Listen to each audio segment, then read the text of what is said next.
بسم الله الرحمن الرحيم الحمد لله رب العالمين وأصلي وأسلم على نبينا وحبيبنا محمد وعلى آله وصحبه وسلم تسليما كثيرا أما بعد. Alors tout le monde est à la recherche de cette vie heureuse, tout le monde est à la recherche du bonheur.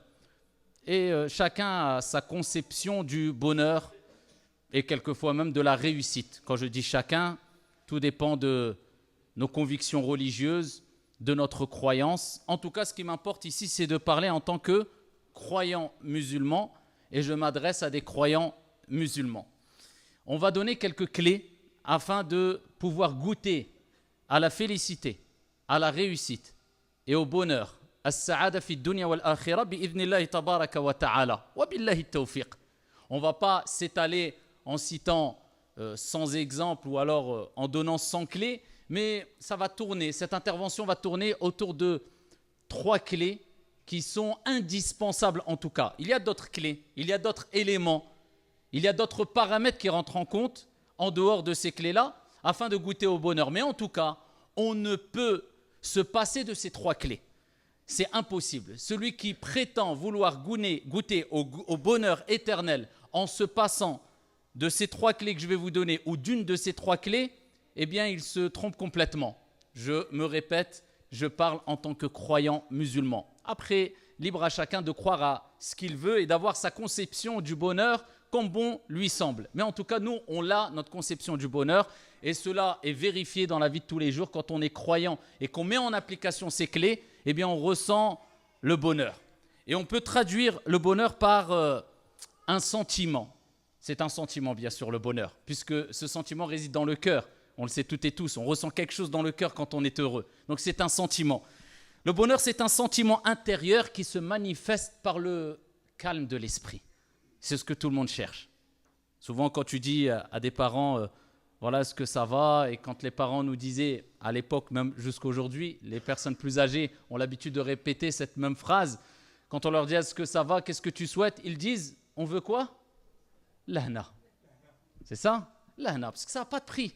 Tu peux avoir de l'argent, tu peux avoir ce que tu veux, mais si tu n'as pas l'ahna, si tu n'as pas cette tranquillité, bien tu n'as rien. Et c'est pour cela que le bonheur, c'est un sentiment intérieur qui se manifeste par le calme de l'esprit, la tranquillité de l'âme et du cœur. Et cela est propulsé par la puissance de l'iman, la foi. Et quand tu as goûté au bonheur, ce bonheur que je viens de vous expliquer, le calme de l'esprit, la sérénité du cœur, la sérénité de l'âme, wallahi, tu n'as plus rien à envier à qui que ce soit, qu'il soit riche ou pas, fort ou pas, puissant ou pas, connu ou pas. Parce qu'il faut savoir une chose, le bonheur éphémère, tu peux l'acquérir à travers des biens mondains éphémères. C'est possible. À travers l'argent, à travers ici le fait que tu sois connu, à travers un poste, à travers un... Mais il faut bien comprendre, c'est un bonheur éphémère qui disparaîtra quand tes biens de ce bas monde disparaîtront. Kullu man alayha fan.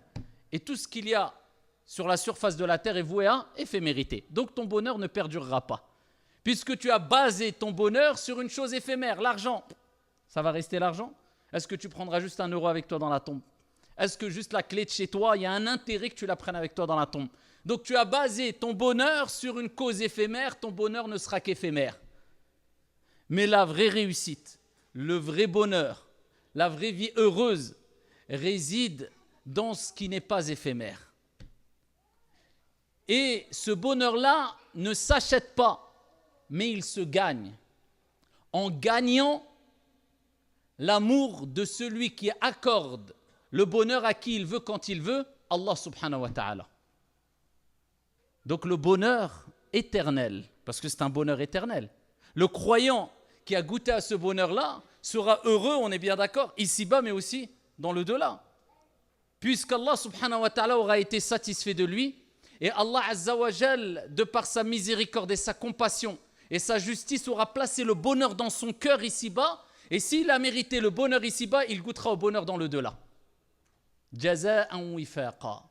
Tu as travaillé, tu as mérité le bonheur ici-bas, Allah Azza wa Jal te rétribuera par le bonheur éternel. C'est pour cela que nous, en tant que croyants, on a cette conception du bonheur. C'est un bonheur qui n'est pas éphémère, mais c'est un bonheur éternel. Et wallahi wa rabbil Kaaba, il suffit d'aller regarder à droite et à gauche, devant et derrière nous, à travers notre petite expérience, je ne dis même pas à travers celles et ceux, les histoires de celles et ceux qui nous ont précédés, mais juste à travers notre petite expérience autour de nous, regardez. Ceux qui sont dans la voie de l'illicite, dans le haram, dans l'argent illicite, loin de la prière, loin de la religion, loin de... Bien que quand on voit de manière apparente, ils n'ont rien à envier à personne. Souvent, ils ont des belles maisons, ils ont de l'argent, ils ont tout pour être heureux. Et ils sont heureux quelquefois de manière apparente. Mais on a dit que le bonheur, c'est un sentiment intérieur. Et wallahi, tu peux paraître être le plus heureux et le plus riche et le plus beau si tu n'as pas la richesse intérieure et le calme de l'esprit, le calme du cœur, la sérénité du cœur. Si tu n'as pas ce bonheur, cette tranquillité intérieure, tu n'as rien, et on le sait. Et ô combien de riches se sont suicidés, puisqu'ils se sont dit, j'ai de quoi assouvir mes besoins, mes envies. Je peux acheter ce que je veux pour être heureux. Le but, quand on veut avoir de l'argent, quand on veut avoir le pouvoir, c'est pourquoi? Le but, c'est quoi? C'est avoir du plaisir pour être heureux. Mais quand il a tout cela et qu'il se dit, je peux même aller sur la lune si je veux, j'ai tellement d'argent, je fais ce que je veux, je peux organiser ce que je veux, je peux avoir ce que je veux, je peux acquérir ce que je veux, mais il sent toujours un vide. Bien, il se rend compte, bon gré mal gré, qu'en fait, le vrai bonheur, ce n'est pas ce qui est palpable physiquement à travers les richesses et les biens d'ici-bas, mais c'est le sentiment intérieur qui se manifeste par un calme de l'esprit, un repos de l'âme, une tranquillité du cœur. Et cela ne peut être propulsé que par la puissance de l'iman, de la foi. Alors il y a plusieurs éléments pour acquérir le bonheur de manière générale. Nous, en tant que croyants musulmans, on dira c'est la religion. Mais il faut pousser un peu plus loin et chercher à savoir quelles sont les clés les plus importantes pour goûter à ce bonheur. De manière quotidienne, chaque jour. Matin, midi et soir. Que ça ne soit pas ponctuel, mais que tu vives heureux. Bien sûr, on se comprend. Il y aura des moments de tristesse, il y aura des moments de douleur, il y aura des malheurs dans la vie. C'est sunnatullah. Ça, c'est le décret d'Allah subhanahu wa ta'ala. Allah azza wa jalla a dit au prophète alayhi salatu wa salam dans le Coran wa la taku fi dayqi mimma yamkurun inna Allaha ma'a alladhina attaqaw. Et ne sois pas wa la taku fi dayqi mimma yamkurun. N'est pas ce sentiment d'angoisse. Il ne faut pas avoir cette poitrine serrée, être mal, être gêné à cause de ceux qui complotent contre toi. Allah est avec ceux qui le craignent. Et Allah est avec les bienfaisants. Allah s'adresse à qui? Au prophète, alayhi salatu wassalam. Le prophète a pleuré quand son fils est décédé. Et il a rappelé que c'est une miséricorde de la part d'Allah. Donc c'est tout à fait normal d'avoir ces moments de joie, de tristesse, de réussite, d'échec. Allah nous dit dans le Coran, et c'est ainsi que nous faisons alterner les jours. Un jour pour toi, un jour contre toi. Un jour bon, un jour mauvais. Un jour de joie, un jour de tristesse. Mais le croyant, eh bien, c'est pertinemment que ces épreuves, eh bien, seront une source de bonheur au jour de la résurrection. Et que ce n'est que passager. Et il ne dépasse pas les limites en se plaignant d'Allah, mais il se plaint auprès d'Allah en étant satisfait de ce qui lui arrive. Et il sait pertinemment que toute épreuve qui le touche, eh bien, c'est une expiation des péchés et c'est une purification pour lui ici-bas et dans le delà. Et sûrement qu'Allah subhanahu wa ta'ala lui a évité pire. Parce qu'Allah subhanahu wa ta'ala, de par sa miséricorde, eh bien, il n'accorde pas, il ne donne pas à une âme une charge au-dessus de sa capacité. La yukallifullahu nafsan illa wus'aha. Tout ce que tu vis, tu peux le supporter et tu peux le surmonter. Il faut simplement t'en remettre à Allah subhanahu wa ta'ala et savoir qu'Allah azza wa jal n'abandonne jamais ses serviteurs qui disent La ilaha illallah Muhammadur Rasulullah. Parmi les clés du bonheur, et on va les citer par ordre de priorité, il y a 3 clés. On entend souvent parler, mais est-ce qu'on les a bien saisies? Je ne vais pas m'attarder des heures, mais simplement, il est important de comprendre l'importance et la valeur de ces clés-là. Il y a ad-du'a. Ensuite, un degré au-dessus de du'a, il y a ad-dhikr, l'évocation. Ensuite, un degré au-dessus de l'évocation, il y a as-salah, la prière. Pourquoi ad-dhikr au-dessus de l'invocation? Pourquoi la prière au-dessus du dhikr? On va le voir, incha'Allah. Nous avons dit précédemment que si tu veux le bonheur éternel, il faut le gagner, il ne s'achète pas. Et comment on le gagne? En gagnant l'amour d'Allah Azza wa Jal. Et comment on gagne l'amour d'Allah Azza wa Jal? وَمَا خَلَقْتُ الْجِنَّ وَالْإِنسَ إِلَّا لِيَعْبُدُونَ. Allah Azza wa Jal, il nous dit dans le Coran, je n'ai créé les djinns et les hommes que pour m'adorer. C'est à travers son adoration. Et il n'y a pas d'action à travers laquelle le serviteur se rapproche le plus d'Allah subhanahu wa ta'ala et est le plus aimé par Allah subhanahu wa ta'ala, comme il est relaté dans le hadith divin, que ce par quoi Allah Azza wa Jal, ou que à travers les actes qu'Allah subhanahu wa ta'ala lui a ordonné de faire, les obligations, as-salah, as-siyam. Ça ne sert à rien de se préoccuper de ce qui est surérogatoire alors que tu n'excelles pas dans ce qui est obligatoire. Allah Azza wa Jal te rappelle que les actions qui te rapprocheront le plus d'Allah et te permettront de gagner l'amour d'Allah, imagine-toi, Allah t'aime. Et quand Allah t'aime, tu es un allié d'Allah. Et quand tu es un allié d'Allah, de quoi crains-tu? Qu'est-ce qui va te détourner du bien après cela? Allah veut ton bien. Khalas. Mais cet amour-là, il se gagne à travers ce que Allah t'a ordonné de faire. Concentre-toi par ce qui est obligatoire. Et c'est ce qui nous désole aujourd'hui. Tu verras peut-être une personne polémiquer des heures. Une personne apprendre la science pendant des heures chaque jour. Une personne prête à parler et exhorter les gens pendant des heures. Mais la base, il ne l'a même pas. قَدْ أَفْلَحَ الْمُؤْمِنُونَ الَّذِينَ هُمْ فِي صَلَاتِهِمْ خَاشِعُونَ. Allah dit, certes, ont réussi les croyants. Qui sont, ya Allah, ces croyants-là qui ont réussi, ils ont gagné ça et stop, classe. Celles et ceux qui sont humbles, qui ont cette concentration dans la prière. Cette personne qui va fournir énormément d'efforts dans des domaines, dans des sujets, alors que as-salah, il la bâcle et il fait peut-être la prière de l'hypocrite. Vous voyez l'importance de les priorités, al-awlawiyat. Concentre-toi par ce qui est accessible par toutes et tous, parce que vous ne trompez pas. Allah subhanahu wa ta'ala, par sa miséricorde, il ne veut pas priver ses serviteurs du paradis, des meilleurs degrés au paradis, simplement parce qu'un de ses serviteurs a moins d'intelligence que l'autre, a moins de capacité que l'autre, non, il nous donne des moyens pour gagner le paradis, les plus hauts degrés du paradis, ici, et il nous donne ces moyens-là pour que ça soit accessible à toutes et à tous. As-salah. Donc quelqu'un qui prie avec concentration, alors en respectant la prière, qui vit avec la prière, wallah, il est meilleur auprès d'Allah Azza wa Jal que celui qui exhorte toute la journée je ne sais combien de personnes alors qu'il bâcle sa prière à côté. Donc vous voyez, c'est pas tout dans le paraître, mais tout est dans le paraître auprès d'Allah Azza wa Jal. Quand tu es en intimité avec Allah, comment tu pries? Quand personne te voit, quelle est ton intention quand tu donnes l'aumône? Quel khair tu fais? En tout cas, parmi les clés du bonheur, il y a ad-du'a. Ad-du'a, pourquoi ad-du'a? Parce que c'est une ibada. Et Allah nous a créés pour l'adorer. Et Allah subhanahu wa ta'ala et son prophète alayhi salatu wa salam ont rappelé que ad-du'a huwa al-ibada. Comme le prophète alayhi salatu wa salam l'a dit, ad-du'a huwa al-ibada. Allah nous a créés pour l'adorer, mais il nous rappelle que l'adoration même, c'est ad-du'a.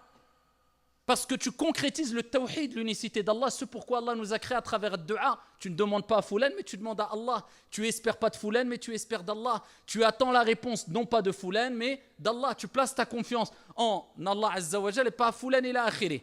Donc tu t'en remets toujours à Allah subhanahu wa ta'ala. Tu demandes à Allah, tu espères d'Allah subhanahu wa ta'ala et tu patientes. Parce que le croyant qui fait dua, il se doit de patienter.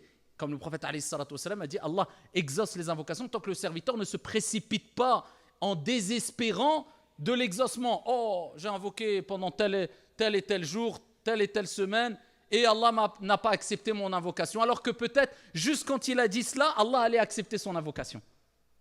C'est pour ça qu'Omar ibn al-Khattab et d'autres compagnons disaient, nous, on ne se préoccupe pas de quand et comment la dua va être exaucée, mais comment invoquer Allah subhanahu wa ta'ala.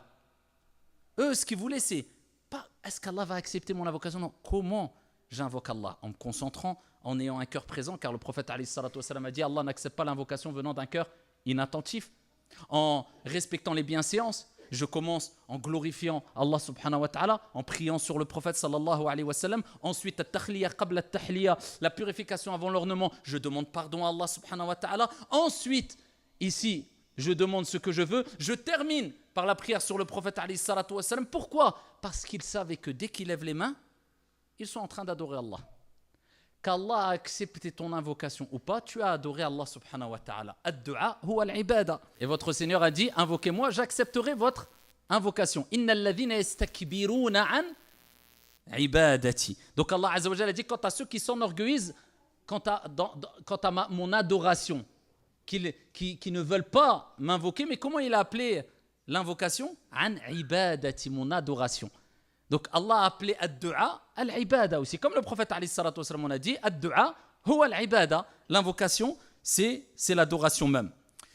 Alors, ici, avant de parler de du'a, permettez-moi de montrer une distinction entre ad-du'a et ad-dhikr. Parce que vous savez, quelquefois on entend les invocations du soir et du matin, mais c'est du dhikr ou c'est du'a. C'est quoi? C'est l'invocation ou l'évocation? Il y a une nuance entre les deux, mais ils se rejoignent. On appelle le dhikr, le rappel, tout ce qui nous permet de nous rapprocher d'Allah subhanahu wa ta'ala. Tu penses à Allah, tu es dans le dhikr. Tu évoques Allah, tu es dans le dhikr. Tu pries, tu es dans le dhikr. Tu fais du tasbih, tu es dans le dhikr. Tu fais dua, tu es dans le dhikr. Ça, c'est son sens général. Et Allah Azza wa Jalla nous a appelés à l'évoquer énormément, comme on le verra par la suite. Mais ad-du'a, ici pourquoi le dhikr est appelé ad-du'a aussi? Du'a, on sait, c'est l'invocation. Tu demandes, c'est une demande, talab. Ya Allah, je veux ça. À partir du moment où tu demandes, tu es dans l'invocation. Et le dhikr, c'est l'évocation. Mais le dhikr est appelé aussi invocation. Pourquoi? Dans des hadiths, le prophète alayhi salatu wassalam, par exemple, quand il parle du jour de Arafat, il dit la meilleure des du'a, c'est du'a le jour de Arafat. Et la meilleure des du'a, des choses que j'ai dites moi et les prophètes qui m'ont précédé, c'est quoi? C'est quoi? La ilaha illallah, wahdahu la sharika lah, lahul mulk wa lahul hamd wa huwa ala kulli shay'in qadir. Le prophète l'a appelé du'a. Elle est où la du'a dans ce dhikr? Pourquoi le prophète l'a appelé du'a? C'est un dhikr ou c'est une du'a? C'est une évocation ou c'est une invocation? C'est un dhikr, c'est pas une du'a, c'est pas une demande. Tu fais un dhikr, tu glorifies Allah. Mais pourquoi il l'a appelé invocation? Parce que tout dhikr qui implique l'espérance de l'exaucement d'une invocation est considéré comme une du'a. D'accord? Par exemple, le prophète alayhi salatu wassalam nous dit, celui qui dit 100 fois par jour Subhanallahi wa bihamdi, gloire à Allah et louange à Allah, ou bien gloire et pureté à Allah subhanahu wa ta'ala, se verra pardonner tous ses péchés, même s'ils sont aussi nombreux que l'écume de la mer, rapporté par Muslim. Donc toi, quand tu fais de dua, en général, tu demandes quoi à Allah? Qu'Allah pardonne tes péchés. Mais quand tu as entendu ce hadith-là, tu vas faire du dhikr ou tu vas faire une dua? Tu vas faire du dhikr, tu vas glorifier Allah, on est d'accord, tu vas dire Subhanallahi wa bihamdi. Allez où la demande? Il n'y a pas de demande là directe. Mais tu fais ce dhikr 100 fois parce que tu espères quoi? Le pardon d'Allah subhanahu wa ta'ala. Donc à travers ce dhikr, c'est comme si tu demandais à Allah de te pardonner. Voilà pourquoi le dhikr est appelé aussi ad-du'a. Tout dhikr qui implique l'exaucement d'une demande ou d'une espérance quelconque est quelque part aussi une du'a. Voilà pourquoi le prophète alayhi salatu wassalam, quand il parle de dhikr dans certains hadiths, il le nomme ad-du'a. Et voilà pourquoi il n'y a pas de mal d'appeler du dhikr ad-du'a. Et c'est pour ça qu'on dit les invocations du soir et du matin, alors que la plupart ce n'est pas des demandes, mais ici c'est du dhikr, c'est de l'évocation, c'est de la glorification. Nous glorifions Allah subhanahu wa ta'ala. Donc ici quand on parle de la du'a, on sait très bien que le bonheur même éphémère, il se gagne à travers la demande. Je veux de l'argent, je veux un travail, je veux ceci, cela, et pour cela tu dois avoir un contact avec les gens et tu dois leur demander. Tu dois ici présenter ta candidature, tu dois espérer quelque chose, une réponse des gens, etc. Ça c'est pour le bonheur qui existe soit, mais qui est éphémère. Donc a fortiori, si tu souhaites le bonheur éternel, il faut demander à celui qui est en capacité de te donner ce bonheur éternel. Donc il faut le demander à Allah. Donc ça passe par la demande, c'est logique. Toute chose que tu veux acquérir passe par une demande quelconque. Que dire du bonheur éternel? Ça passe par la demande. Pour ça, le prophète, alayhi salatu wassalam, il nous dit de demander le paradis. Il dit, quand vous demandez le paradis, demandez le degré le plus haut du paradis qui est le firdaus. Donc Allah nous demande de demander le paradis. Et plus que cela, même le paradis et l'enfer, on fait dua. Et celui qui demande à Allah subhanahu wa ta'ala de lui accorder le paradis 3 fois, le paradis, eh bien, invoque Allah azza wa jal en ta faveur. Oh Allah, accorde-lui le paradis. Et celui qui demande protection contre l'enfer à 3 reprises, eh bien, de même l'enfer, demande à Allah de te préserver de l'enfer. Donc, on voit l'importance de, ici, ad-du'a. Et ad-du'a, bien sûr que ça apporte un bonheur éternel dans l'au-delà à travers ces demandes de l'au-delà. Et c'est pour cela qu'il ne faut pas se tromper aussi. Il n'y a aucun problème. Il y a une minorité de savants, à titre d'exemple, qui disent que dans la prière, on ne doit pas faire de demande autre que le dhikr et la récitation du Coran. Parce qu'ils disent que ça rentre dans le fait de parler dans la prière. La grande majorité, ils ont leurs preuves. Ils disent bien sûr, tu peux faire des demandes. D'accord ? Il n'y a pas de problème à cela. Mais en tout cas, la dua doit se faire tout le temps, à tout moment. Et celui qui veut acquérir le bonheur dans l'au-delà, il invoque Allah subhanahu wa ta'ala pour l'au-delà. Et il est important de multiplier plus les invocations pour l'au-delà que la vie d'ici-bas. Pour ça, quelquefois, on se trompe. On dit, c'est bien, je fais des duas, je demande des choses à Allah ici-bas, et c'est une ibada, et c'est bien. Mais il ne faut pas se perdre. Est-ce que pour nous, le plus important, c'est l'au-delà ou la vie d'ici-bas ? Normalement, ça doit être l'au-delà. La vie d'ici-bas, elle est minime. 60, 70 ans, 100 ans, 110 ans. Et après, l'au-delà, c'est éternel. Donc, c'est plus logique qu'on demande plus à Allah subhanahu wa ta'ala des biens dans l'au-delà que ici-bas. Le paradis éternel que le paradis entre guillemets terrestre. Donc, ne vous trompez pas et n'oubliez jamais d'invoquer plus Allah subhanahu wa ta'ala pour avoir des bienfaits dans l'au-delà que ici-bas. Ça ne veut pas dire qu'on ne doit pas invoquer Allah azza wa jal pour des bienfaits d'ici-bas. Ça ne veut pas dire que ad-du'a est réservé pour le bonheur dans l'au-delà. Ad-du'a provoque la réussite, al-faraj, la dissipation des tristesses et des angoisses et des problèmes même ici-bas, à titre d'exemple. Et ça, c'est un des secrets de du'a. Et ça nous rappelle la puissance de du'a. Il y a le fait d'invoquer Allah directement. Il y a Allah, tu demandes à Allah. On va parler de quelques instants ou quelques moments propices à l'exaucement de l'invocation. Mais il y a une autre manière qui est subtile et qui est très puissante. C'est ce qui est rapporté dans le hadith rapporté par Al-Bukhari. Vous connaissez sûrement le hadith. Il y a 3 personnes qui se sont retrouvées bloquées dans une grotte. Et imaginez-vous, retrouvées dans une grotte, au loin, dans une plaine ou je ne sais où, personne à droite, à gauche, pas de téléphone à l'époque, rien. Comment ils vont faire ? Un rocher, ici, a fermé l'entrée de la grotte, bloqué. Donc, qu'est-ce qu'il y a en face d'eux si ce n'est Al-Maut, la mort ?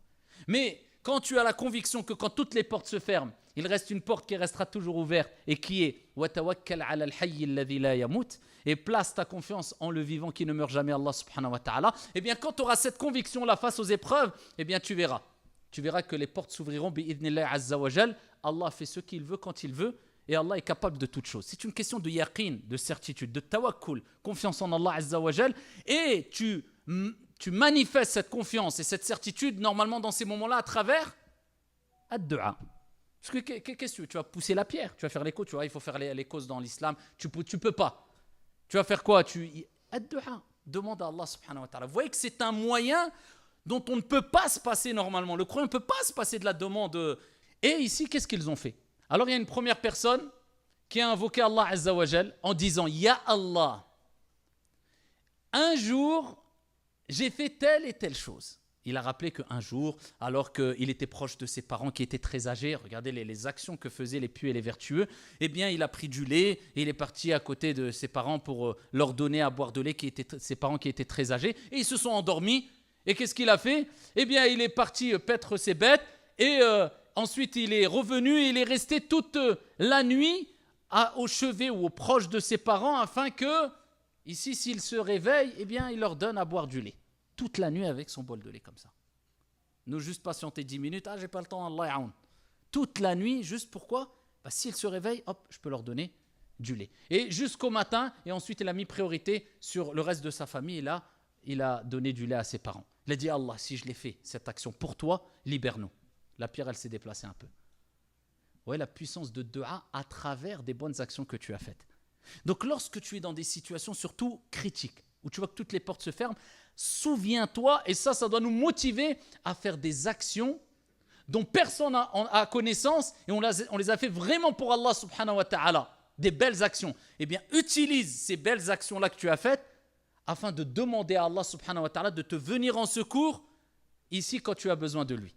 La pierre, elle s'est un peu ouverte. Une autre personne a dit, ya Allah, une fois, eh bien, j'ai voulu profiter d'une femme dans l'illicite. Et ensuite, cette femme-là était venue et elle m'a dit, crains Allah. Et ensuite, je me suis souvenu de toi. J'ai eu cette honte de commettre l'illicite. Eh bien, je lui ai donné l'argent et je lui ai dit, tu peux partir.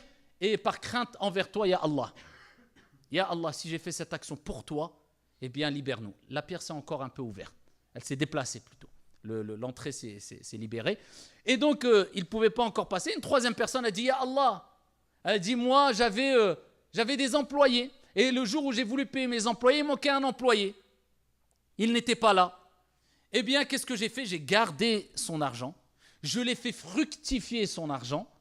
Et au bout de plusieurs années, cette personne est revenue, a dit, j'ai pas eu mon salaire, redonne-moi mon salaire. Je lui ai donné non seulement son salaire, mais avec tous les bénéfices. Parce qu'il avait fait fructifier et investi son argent afin qu'il ait un certain capital. Et il lui a dit, ça c'est ton salaire, et ça c'est ce que j'ai investi avec ton argent pour toi, voilà les bénéfices, ça c'est pour toi. Imaginez le degré. Eh bien la pierre, elle s'est déplacée complètement et ils ont pu sortir. Vous voyez la puissance de dua en mentionnant des bonnes actions qu'on a pu faire dans le passé, avec nos parents, etc. Et ça nous rappelle la puissance de dua. Et ils sont passés d'une situation d'angoisse, de tristesse, de malheur à une joie intense. Donc le bonheur se trouve aussi dans ad-dua. Et la différence entre les humains et Allah subhanahu wa ta'ala, vous le savez, en plus de cela, c'est que l'être humain, plus tu lui demandes, alors que ses réponses seront limitées, et plus il se lasse de toi. Allah, c'est l'inverse. Plus tu lui demandes, et plus il est satisfait de toi. Et moins tu lui demandes, et plus il y a de risques qu'il se mette en colère contre toi, car le prophète alayhi salatu wassalam a dit, Man lam yas'alillah yaghdab alayh. Celui qui ne demande pas à Allah, Dieu se met en colère contre lui, c'est-à-dire que Dieu n'est pas satisfait de lui, parce que c'est comme si tu disais, et Allah, je peux me passer de te demander ceci ou cela, alors qu'Allah veut que tu lui demandes. Allah, il veut que tu lèves tes mains. Allah, il veut que tu sois dans une situation où tu pleures, où tu n'en peux plus, et tu pleures et tu invoques Allah Azza wa Jal. Eh bien là, c'est un moment où l'invocation est propice d'être exaucée bi'idnillahi tabaraka wa ta'ala. Wa idha sa'alaka ibadi anni fa inni qarib. Ujibu da'wat ad-da'i idha da'an. Allah, il dit, quand mon serviteur t'interroge sur moi, il n'a pas dit dis-leur que. Il répond directement à Allah, je suis tout proche. J'accepte. Je réponds à l'invocation de celui qui me demande. Allah, il accepte les invocations.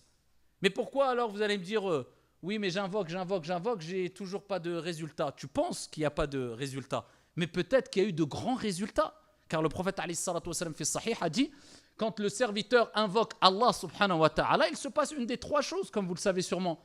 Soit l'invocation est acceptée, soit la deuxième des choses, il devait arriver un malheur, et par la cause de ta dua, Allah Azza wa Jal a écarté le malheur de ton chemin. Il ne t'a pas donné ce que tu voulais, mais cette dua-là a fait que Allah a repoussé le malheur qui devait t'arriver. Ou soit le troisième cas, Allah subhanahu wa ta'ala te laisse la récompense ou les fruits de la dua pour le delà. Et des gens diront, ya Allah, comment ça se fait que j'ai acquis tout cela en bonne action? Il dit, tu te rappelles telle chose, tu l'avais demandé, je l'ai donné? Je dis, non, ya Allah. Et telle chose, non, ya Allah. Et telle chose, non, ya Allah. Je te les ai gardés pour l'au-delà.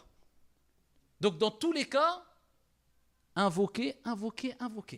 Donc, tu sais pertinemment que soit Allah va te donner, soit c'est pour l'au-delà, soit il devait t'arriver un malheur et Allah a repoussé le malheur de ton chemin. Juste pour cela, pourquoi ne pas invoquer Allah subhanahu wa ta'ala? Pourquoi être même avare? Je ne dirais pas vis-à-vis d'Allah, envers nous-mêmes. Oh, combien de choses on a besoin, oh, combien de choses on veut demander. Et oh combien de fois on demande à Allah subhanahu wa ta'ala et oh combien de fois on demande aux gens. Et c'est là où tu mesures ton degré de foi, ta relation avec Allah subhanahu wa ta'ala, ton degré d'unicité, de tawhid que tu as, ta conviction religieuse, l'amour, la certitude que tu as vis-à-vis d'Allah. Est-ce que tu demandes plus aux gens ou à Allah? Quand on est malade, est-ce qu'on fait d'abord ce qui relève de la sunna, les invocations, et aussi en parallèle ou après on va demander de l'aide ici à droite et à gauche ce qui doit être fait? Ou est-ce que tout de suite on court vers les causes et simplement un mois après, ya Rabbi, je finis. Il y a un problème quelque part. Et bien sûr, on ne délaisse pas les causes. Va voir le médecin, les meilleurs des médecins. Prends les médicaments et respecte ce que vont te dire les médecins. Tout cela, ça fait partie de l'akhdhu bil asbab. Et ça fait partie de tawakkul ala Allah azza wa jalla. Utiliser les causes. Et ça fait partie de placer sa confiance en Allah subhanahu wa ta'ala. Walakin quand tu sais qu'Allah c'est lui Ash-Shafi, et c'est un de ses noms, celui qui guérit. Et وَإِذَا مَرِضْتُ فَهُوَ يَشْفِينِ, et quand je suis malade, c'est lui qui me guérit. Et quand le prophète t'a donné 1001 moyens à travers des du'as de ressentir un apaisement au niveau de tes souffrances physiques et morales aussi, et tu les balayes comme ça d'un revers de la main, où tu ne connais peut-être même pas une du'a ou un moyen prophétique, et là il y a un problème quelque part. C'est là tu vois, il y a un décalage entre la théorie et la pratique. Et on va le voir bi'idnillahi tabaraka wa ta'ala. Et les du'as, bien sûr, on pourra en faire plein des du'as. Comment j'invoque Allah subhanahu wa ta'ala? Il n'y a pas meilleur du'a que les du'as cités dans le Coran et utilisés par le prophète alayhi salatu wassalam. Il n'y a pas meilleur. C'est pour cela que le principal c'est d'invoquer avec son cœur, peu importe la langue. Hein. Parce que, comme on a dit précédemment, Allah n'accepte pas l'invocation, la demande d'une personne au cœur inattentif. C'est la concentration. C'est demander avec ton cœur. Ce n'est pas lever les mains et regarder ta montre pendant que tu invoques. D'accord? Pareil le dhikr. C'est pas faire et faire des gestes ou avec le chapelet alors que je sais pas ce que ta langue elle est à droite et ton cœur il est à gauche et ton esprit il est... Non, c'est le cœur présent. C'est le plus important, ok. Mais les meilleurs des du'as restent les du'as qui sont dans le Coran et cités par le prophète alayhi salatu wassalam. D'ailleurs, ça nous facilite énormément. Vous voulez la meilleure des invocations? Le prophète a rappelé c'était laquelle? Vous voulez l'invocation la plus complète que le prophète répétait le plus souvent? Le prophète l'a mentionné. Accessible à toutes et à tous. L'invocation la plus complète, et comme l'a dit Aïcha radiyallahu anha wa arda, que le prophète alayhi salatu wassalam répétait le plus souvent, c'est quoi? Alhamdulillah, masha'Allah. Rabbana atina fi dunya hasana wa fil akhirati hasana wa qina adhaban nar. Il y a tout. Vous voyez que Allah a rendu l'islam et le paradis accessible à toutes et à tous. Tu n'as pas besoin d'être un alim, et pourquoi le savant il comprendra ce qu'on n'a pas compris, donc il va rentrer plus facile au paradis. Non. Il y a des moyens pour rentrer facilement au paradis, des moyens accessibles pour toutes et tous pour vivre le bonheur. Donc c'est cette invocation. Donc dans tes prières, dans tes soujouds, dans la vie de tous les jours, répète beaucoup cette invocation. Et la meilleure des invocations, comme l'a rapporté le prophète alayhi salatu wassalam, c'est laquelle? Allahumma inni as'aluka al-afwa wal-afiyah. Dans une version fi dini wa dunyai, fi dunya wal akhirah, al-mu'afa, plusieurs versions. La plus simple. Allahumma inni as'aluka, oh Allah je te demande, inni as'aluka al-afwa wal-afiyah. Donc al-afwa, c'est quoi? Je te demande al-afwa, c'est que tu effaces mes péchés. La purification complète, c'est pas tu me pardonnes, tu les effaces. Il n'y a plus de péché, plus de traces. Al-afwa wal-afiyah. Al-afiyah, c'est quoi? C'est tu demandes à Allah de t'apporter la préservation, qui te préserve. C'est-à-dire qui préserve ta foi, qui préserve ton corps de toute maladie, de tout mot, qui préserve ton cœur. Donc, al-afiyah, c'est un mot qui englobe énormément de choses, c'est un mot puissant. Al-afiyah. C'est pour cela que la meilleure des invocations, c'est de demander à Allah qu'il te purifie de tes péchés et qu'il te débarrasse de tous les maux qui peuvent nuire à ton corps ou à ton cœur. Allahumma inni as'aluka al-afwa wal-afiyah. Allahumma inni as'aluka al-afwa wal-afiyah. D'accord? Pas se tromper avec Darija quand on parle dans le dialecte marocain algérien, quand on dit l'afiyah, c'est le feu. Les gens ne comprennent pas, qui n'ont pas la langue arabe, c'est al-afiyah, c'est-à-dire la préservation, la bonne santé. Si tu as la bonne santé, ton corps, ton esprit, ta foi est préservé et Allah efface tous tes péchés, qu'est-ce que tu veux de plus? La meilleure des du'as. Et les moments les plus propices à invoquer, il y a plein de moments. Mais les moments, on va dire, ou parmi les moments les plus importants pour invoquer, c'est entre al-adhan et al-iqama. Ad-du'a, la yurad, n'est pas rejeté. Entre l'adhan et l'iqama. Certains savants disent que c'est meilleur que de lire le Coran. Car le prophète alayhi salatu wassalam a dit que l'invocation n'est pas rejetée. Le Coran, tu peux le faire à n'importe quel moment. Mais là, s'il a insisté sur ce moment-là, c'est qu'il faut se concentrer sur quoi le prophète alayhi salatu wassalam s'est concentré. Il y a un temps pour tout. Ad-du'a entre l'adhan et l'iqama. Ici, à l'arrière, à la fin, si on traduit littéralement, de chaque prière. Les savants divergent. Et beaucoup de savants considèrent que c'est, parce que le prophète dans un hadith l'a mentionné précisément, c'est juste avant le taslim, on dirait assalamu alaykum, et à la fin du tashahhud. Quand vous avez fini le tashahhud, Allah fil alamina innaka hamidun majid, vous pouvez faire les invocations qui relèvent de la sunna, c'est très important comme on a dit tout à l'heure, d'apprendre les invocations que le prophète répétait, surtout qu'il répétait tout le temps, et à des moments très importants pendant ce salat. Allahumma inni a'udhu bika min adhab al-qabr, wa min adhab jahannam, wa min fitnati al-mahya wal-mamat, wa min sharri fitnati al-masih ad-dajjal. C'est de demander protection près d'Allah. Le prophète ne laissait jamais cette invocation avant le taslim, contre le châtiment de la tombe, contre le châtiment de l'enfer, contre les épreuves de la vie et les épreuves de l'antéchrist, al-masih ad-dajjal. Ça, apprenez-la. Vivez avec ad-du'a. Ad-du'a huwa al-ibada.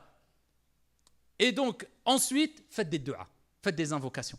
Car c'est un moment où le du'a est accepté. C'est pour ça, peut-être, vous remarquez que quelquefois, peut-être dans vos mosquées ou autres, vous voyez l'imam qui va peut-être prolonger au niveau du tashahhud. Et les gens vont dire, mais j'ai eu le temps de faire peut-être 2 fois le tashahhud. Mais il fait du'a. Bien sûr, quand on prie pour des gens derrière nous, comme le prophète alayhi salatu wassalam dit, il allège parce que derrière lui il y a le malade, etc. Mais en tout cas, quand vous êtes seul chez vous, faites des du'a. C'est un moment où le du'a est accepté. Quand il pleut, c'est un moment où le du'a est accepté. Au moment de boire l'eau de Zamzam, c'est un moment où le du'a est accepté. Quand tu es malade, c'est un moment où le du'a est accepté. Quand tu es en voyage, c'est un moment où le du'a est accepté. D'accord? Lors des épreuves, c'est un moment où le du'a est accepté. Juste avant de commencer la prière, c'est un moment où le du'a est accepté. Il a akhiré. Donc là, je vous donne certaines bases, certaines notions. Après, à vous de voir plus ça dans les détails. Et cela, ici, est répandu. Donc, ad-du'a huwa al-ibada, les invocations. Et demandez à Allah de vous accorder le bonheur et la réussite. On veut le bonheur. On demande à qui? À Allah. Demande à Allah. Allah, il ne rejette pas. D'accord? Parmi les clés, il y a la deuxième clé, ad-dhikr. Il y a ad-dhikr a'am. C'est plus général. Alors, pourquoi dhikr?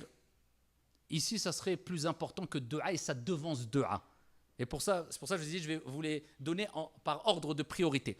Ad-du'a n'est pas à rejeter. Attention. Ad-dhikr n'est pas à rejeter. Surtout pas. Le croyant doit vivre avec ad-du'a et ad-dhikr. On a bien compris que ad-du'a, c'est du dhikr.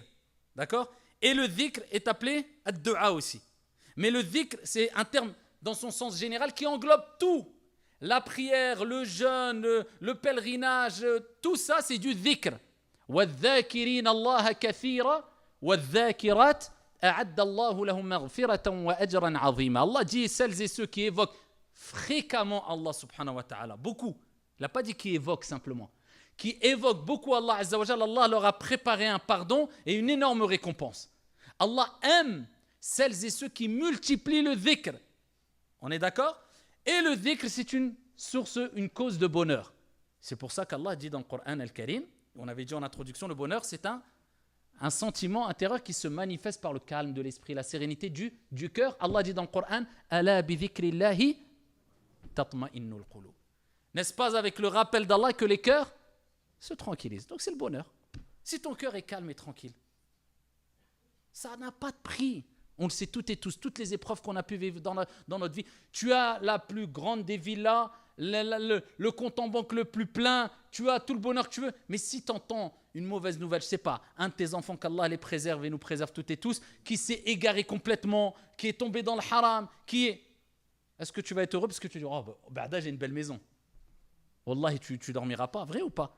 Si tu entends que quelqu'un décède, c'est des choses naturelles. Est-ce que, vous voyez que le bonheur, c'est dans la tranquillité du cœur. Le bonheur, il ne s'achète pas, il se gagne. C'est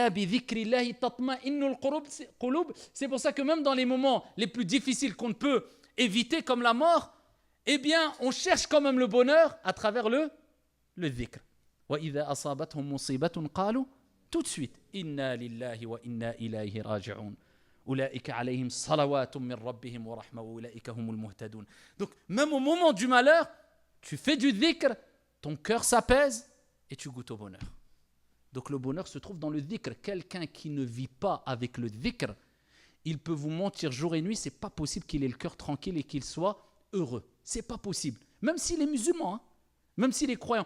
Plus tu vas évoquer Allah, plus tu seras serein. Plus tu seras serein, plus tu seras tranquille et heureux. L'équation, elle est claire. C'est quoi évoquer beaucoup Allah? On a dit, c'est la prière et autres. Non. C'est vivre avec le dhikr. Il y a des gens, wallahi, quand il ne fait rien, tu le verras toujours bouger les lèvres. Subhanallah, alhamdulillah, la ilaha illallah, Allahu akbar, subhanallah, alhamdulillah, la ilaha. Il ne s'arrête pas parce qu'il sait que il puise sa force, il cherche le bonheur, il nourrit son cœur à travers le dhikr.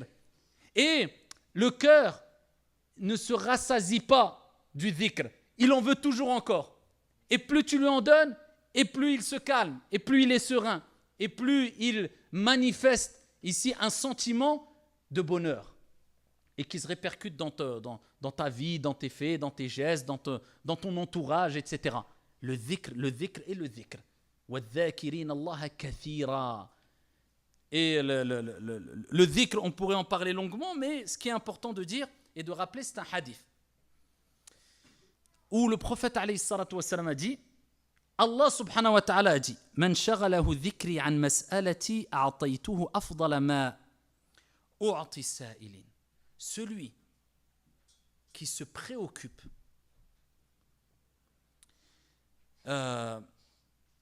de m'évoquer, de me glorifier, c'est Allah Azza wa Jalla qui dit dans le hadith d'Ifa, je lui accorderai meilleur que ce que me demande le demandeur. Et de ce hadith-là, certains savants ont dit, c'est la preuve que le dhikr est meilleur que la dua. Pourquoi ? Parce que quand tu fais devancer ce que Allah aime le plus, il t'accordera ce qui est le meilleur pour toi sans que tu ne lui demandes. Car Allah sait ce que tu veux mieux que toi et mieux que qui que ce soit. Et Allah sait ce qu'il y a de meilleur pour toi. Même quand toi tu penses savoir que c'est bon pour toi, Allah sait si c'est bon ou pas. Et c'est pour cela qu'à titre d'exemple, quand on est le jour de Arafat, le prophète alayhi salatu wassalam, on en revient au hadith, a dit la meilleure des dua, c'est la dua de Arafat, alors que c'est du dhikr, on a expliqué pourquoi. Et la meilleure des paroles, des choses que j'ai dites, moi et ceux qui m'ont précédé, c'est La ilaha illallah, wahdahu la sharika lah, lahul mulk wa lahul hamdu wa huwa ala kulli shay'in qadir. Alors qu'on sait que le jour de Arafat, c'est la journée de ad-du'a. Mais là, c'est comme si Allah nous disait, la meilleure des choses que tu peux sortir de ta bouche, la meilleure des choses que tu peux prononcer, le meilleur des dhikr, la meilleure des du'a, c'est me glorifier à travers la parole d'unicité et préoccupe-toi que de cela et moi je sais ce que tu veux, je te donnerai. Parce que tu as mis en priorité le fait de glorifier ton Seigneur sur ton intérêt personnel à travers tes demandes pour toi. Et Allah Azza wa Jal, il voit cette préférence dans l'application, il te donnera ce que toi tu veux. Et c'est pour cela que quand toi tu es préoccupé par le Coran, par le dhikr, par la prière sur le prophète alayhi salatu wassalam, te dis pas, oh, j'ai invoqué une partie là, j'ai glorifié Allah pendant 1 heure, une demi-heure ou 10 minutes, maintenant il est temps de penser à moi. T'inquiète pas. D'où l'importance de multiplier la glorification, multiplier l'évocation et multiplier les prières sur le prophète alayhi salatu wassalam. Le reste, ne t'inquiète pas, Allah s'en charge. Après, attention, comme j'ai dit précédemment, ça ne veut pas dire qu'on met de côté de dua. Ad-du'a huwa al-ibada. Mais dans le hadith, c'est quoi ? Man shaghalahu dhikri. Donc là, on est dans celui qui a été occupé par glorifier Allah. Ce n'est pas du temps perdu. Ce n'est pas du temps qui fait que tu ne pourras pas invoquer Allah. Pendant que tu glorifies Allah, Allah sait ce que tu veux. Même si tu ne lui demandes pas, Allah te donnera, incha'Allah ta'ala, ce que tu veux. Donc ici, faites beaucoup de dhikr. La prière sur le prophète alayhi salatu wassalam. Surtout, subhanallah, alhamdulillah, il est dit que le meilleur des dhikr, c'est bien sûr... C'est quoi le meilleur des dhikr ?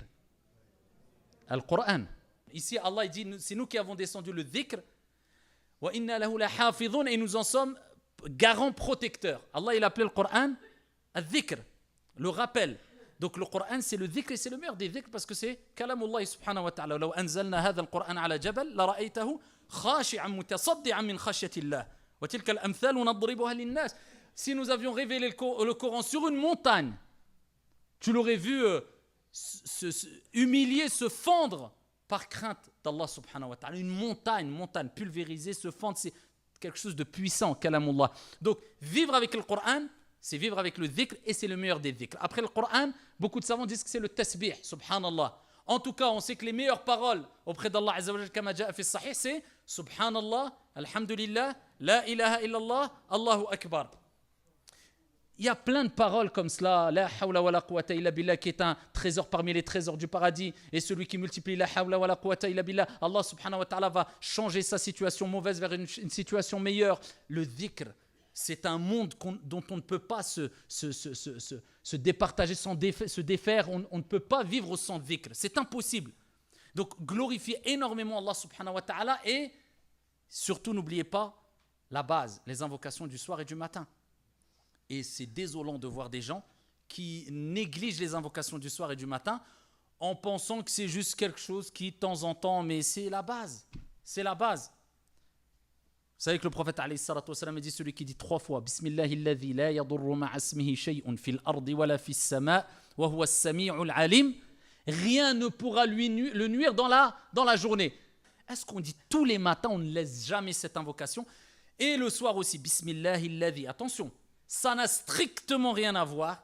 Le fait d'évoquer ou d'invoquer Allah en comprenant ce qu'on dit et en étant concentré, c'est deux choses. Comprendre et concentrer, que le fait de le dire sans le comprendre et sans être concentré. L'impact n'est pas la même du tout. Donc si vous le dites de manière mécanique, Bismillahilladhi la yadurru ma'a ismihi shay'un, je ne vais pas dire que ça ne sert à rien, mais ça n'aura pas l'impact attendu, il ne faut pas rêver. Au nom d'Allah, donc tu cherches à travers le nom d'Allah et la mention du nom d'Allah Azza wa Jal, la protection, Bismillahilladhi la yadurru ma'a ismihi shay'un, en compagnie de son nom. Tu sais qu'à travers la mention du nom d'Allah subhanahu wa ta'ala, tu peux chercher l'assistance, l'aide, le soutien, la protection. Rien ne peut me nuire dans les cieux et sur la terre. Wa huwa as-sami', celui qui entend tout. Wa huwa al-alim, celui qui sait tout. Avec un cœur concentré, tu le dis 3 fois, ne t'inquiète pas. Même s'il t'arrive quelque chose, sache qu'Allah t'a évité pire. Et encore une fois, qu'on ne nous prenne pas pour une secte de fous. On sait très bien qu'il faut utiliser les causes et qu'on n'a pas dit on allait dire 3 fois l'invocation et rouler à 200 sur la voie express et pas prendre de médicaments si on est malade ou là, etc. Il n'y a pas de solution miracle. La personne, elle ne s'allait pas. La personne, elle ne fait pas de dhikr. La personne, elle est loin. La personne, elle fait des grands péchés. Il faut me faire ruqya. Ruqya, on ne sait plus par quoi commencer. C'est un chantier. Commence depuis le début, bismillah. Faire les ablutions, faire la prière. Si tu m'aides pas à t'aider, je ne peux pas t'aider. Et moi, je suis qu'une cause. Tout vient d'Allah subhanahu wa ta'ala. Wa iyamsaska Allahu bidur fala kashifa lahu illa subhanallah, si Allah fait qu'il t'arrive un mal, nul ne peut l'enlever, comme Allah dit dans le Coran, si ce n'est lui. Donc moi, nous ne sommes que des causes. Donc vous voyez ces invocations, c'est très important. L'invocation qui préserve ton corps. Allahumma afini fi badani, Allahumma afini fi sam'i, Allahumma afini fi basari, la ilaha illa ant. C'est une invocation qu'il ne faut jamais délaisser, subhanallah, le matin et le soir. Oh Allah, préserve, on parle de l'afia encore, le prophète il la disait tout le temps. Oh Allah, préserve mon corps. Oh Allah, préserve mon ouïe. Oh Allah, préserve ma vue. La ilaha illa ant. Si tu vis avec ces invocations, comment veux-tu ne pas te sentir bien et apaisé? Donc ces invocations-là du soir et du matin, il y en a qui sont toutes importantes. Mais il y a des invocations de base. Est-ce que le matin on récite Qul huwallahu ahad al-falaq an-nas 3 fois le matin et 3 fois le soir? Ayat al-Kursi, celui qui récite Ayat al-Kursi, eh bien Allah envoie un ange qui est proche de lui et qui est près de lui toute la nuit afin de le préserver. Bi'idhnillah tabaraka wa ta'ala, Ayat al-Kursi. Est-ce que, subhanallah, on a plein d'invocations et d'évocations qui sont extrêmement importantes, mais malheureusement on leur donne que très peu d'importance, illa man rahim Allah. Et le bienfait du dhikr aussi, Allah Azza wa Jal, et on sait très bien qu'al-insan mushtaq min an-nisyan. C'est un dérivé du mot an-nisyan, l'oubli. Et al-insan oublie. Et souvent on oublie des choses. Eh bien, qu'est-ce que je dois faire? Et Allah Azza wa Jalla il dit وَذْكُرْ رَبَّكَ إِذَا نَسِيتَ. Et évoque ton Seigneur quand tu oublies. C'est parmi les bienfaits du dhikr. Quand tu perds quelque chose, quand tu. Subhanallah, alhamdulillah, a'udhu billahi minash shaitani rajim, la ilaha illallah, subhanallah. Le meilleur des dhikr, la meilleure des paroles qui existent, c'est quoi? La ilaha illallah. Le prophète a dit, il n'y a pas meilleure parole. Qui a des difficultés à dire la ilaha illallah. Donc, ces paroles, est-ce qu'on les répète? Subhanallah, alhamdulillah, la ilaha illallah, Allahu akbar. Tout cela, c'est des choses qu'on doit mettre en application ici chaque jour, incha'Allah ta'ala. Le prophète, alayhi salatu wassalam, à titre d'exemple, pour vous montrer l'importance du dhikr, il dit, alayhi salatu wassalam, quand il fut interrogé à propos des jeûneurs qui ont le plus de récompenses auprès d'Allah Azza wa Jal. Les jeûneurs qui ont le plus de récompenses auprès d'Allah subhanahu wa ta'ala. Et il dit, alayhi salatu wassalam, dans le hadith rapporté par Ahmed, ce sont celles et ceux qui évoquent le plus Allah. Qui a le plus de récompenses, ya Rasulallah, quand il jeûne? Pas dit ceux qui donnent le plus d'aumônes. ceux qui auront fait le plus de dhikr dans la journée. Subhanallah, alhamdulillah. Et c'est accessible encore à toutes et à tous. Même une femme qui est indisposée, beaucoup disent oui, mais c'est la nuit du destin, les 10 derniers jours. Tu peux faire ce qu'il y a de meilleur. Dhikrullahi, subhanahu wa ta'ala, subhanallah, alhamdulillah, Allah Azza wa Jalla a parlé, le prophète il a parlé de l'hammadoun, ceux qui répètent beaucoup alhamdulillah, ceux qui vont, des croyants vont être heureux au jour de la résurrection quand ils vont voir la quantité d'istighfar qu'il y a dans leur livre. Astaghfirullah, astaghfirullah, c'est un moyen de purification de son cœur, à travers lequel Allah t'élève en degré. Au lieu de dire des bêtises toute la journée, subhanallah, alhamdulillah, la ilaha illallah, Allahu akbar, en comprenant, subhanallah, tanzihullah, tu reconnais qu'Allah est exempt de toute imperfection. Et Allah Azza wa Jalla est parfait et complet. Alhamdulillah, preuve de reconnaissance. Ya Allah, je te remercie, je suis reconnaissant. Inda al-ibtila'at, au moment des épreuves. As-sabr wajib. La patience est obligatoire. Mais al-rida, la satisfaction, et remercier Allah, ça c'est un autre degré. Mais toi, tu veux atteindre ce degré. Non seulement tu patientes et tu dis merci à Allah, louange à toi, alhamdulillah. Allahu Akbar. Et tu dis la parole avec laquelle on ouvre la prière, mais en la mettant en application, en reconnaissant qu'Allah est plus grand que tes problèmes, tes soucis, cette dunya, l'argent à travers ou après laquelle tu cours. Allahu Akbar. Et tu vis avec cela, n'importe quelle épreuve, n'importe quelle crainte, n'importe quelle épreuve, tu sais qu'Allah est au-dessus de cela et Allah ne t'abandonnera pas si tu ne cesses de l'évoquer subhanahu wa ta'ala, car le prophète alayhi salatu wa salam a rappelé qu'Allah azza wa jalla a dit je ne cesse d'être avec mon serviteur, ma'iyatullah, tant que mon serviteur ne cesse de bouger ses lèvres par l'évocation, en m'évoquant, en m'invoquant. Tant que tu évoques Allah, Allah est proche de toi. Allah est avec toi de par sa science, de par sa puissance, il te préserve, il t'accompagne, subhanahu wa ta'ala.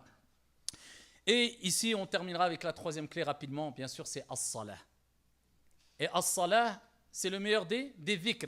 Et pourquoi c'est le degré le plus as-salah? Parce que dans la prière, il y a tout ce qu'on a dit. La prière, il y a le dhikr, la prière, il y a le dua, la prière, il y a le Coran. Et c'est pour ça que le prophète, alayhi salatu wa salam, a rappelé que la première des choses sur laquelle on rendra des comptes au jour de la résurrection, c'est as-salah. Pourquoi? Parce que c'est l'acte pratique le plus aimé auprès d'Allah et le plus important auprès d'Allah, ba'da at-tawhid, après l'unicité d'Allah, c'est as-salah. Donc si tu te concentres plus sur autre chose que sur la prière, tu n'as rien compris.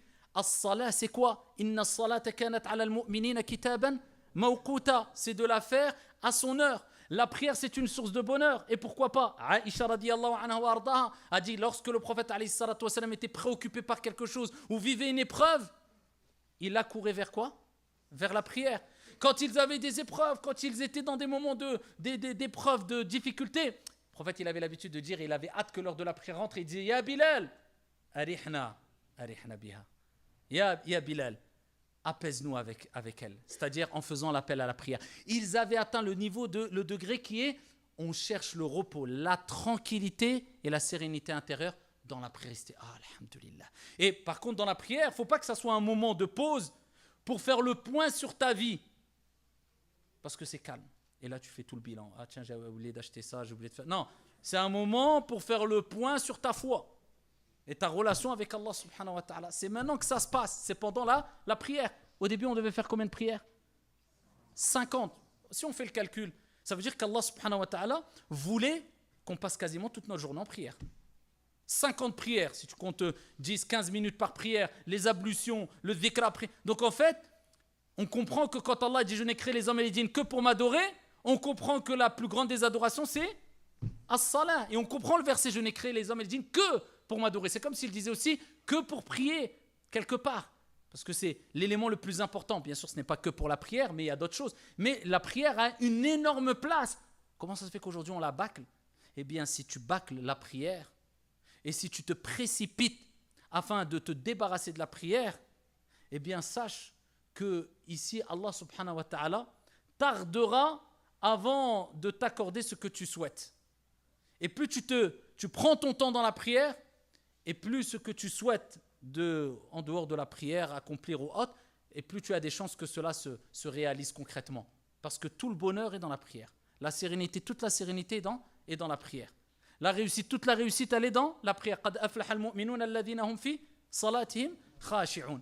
Le bonheur, as-salah, tout, c'est dans le salah. Et c'est pour ça que le prophète, il était dans ses derniers instants de vie, il allait mourir. Et il disait aux compagnons, prenez-moi. Et il traînait un peu les pieds. Pourquoi? Pour aller continuer à accomplir la prière. Il allait mourir, les derniers mots, c'était quoi du prophète alayhi salatu wa salam? As-salah, as-salah, la prière, la prière. Et aujourd'hui, comment on réagit avec la prière? Le roko à 200 à l'heure, soujoud à 200 à l'heure, illa ma rahimallah. Le Coran, on ne sait même plus ce qu'on a récité, on ne sait plus on a fait 2 ou 3 rak'at, c'est des choses humaines, mais tout le temps, en faire une habitude, c'est très problématique. Et le prophète alayhi salatu wa salam a parlé de la prière de l'hypocrite. Et il a dit, c'est quoi la prière de l'hypocrite? Il a donné l'exemple de Salat al-Asr. Il a dit, c'est celui qui va attendre jusqu'à ce que Al-Maghrib se rapproche. Il va voir le temps, il va se lever, se précipiter pour faire la prière alors que le Maghrib est bientôt rentré. Et comme il sait que le Maghrib va bientôt rentrer, il va faire sa prière, mais en se précipitant et en évoquant que très peu Allah. Le prophète, il dit, en évoquant que très peu Allah, il a appelé ça la prière de l'hypocrite. Vous voyez? Donc, ici, la prière, c'est dua. Le prophète alayhi salatu wa salam a dit, quand vous êtes dans ce sujoud, c'est le moment où vous êtes le plus proche d'Allah. Akthiru ad-dua. Augmentez les dua. Quand tu es dans ce sujoud, c'est le moment où tu es le plus proche d'Allah.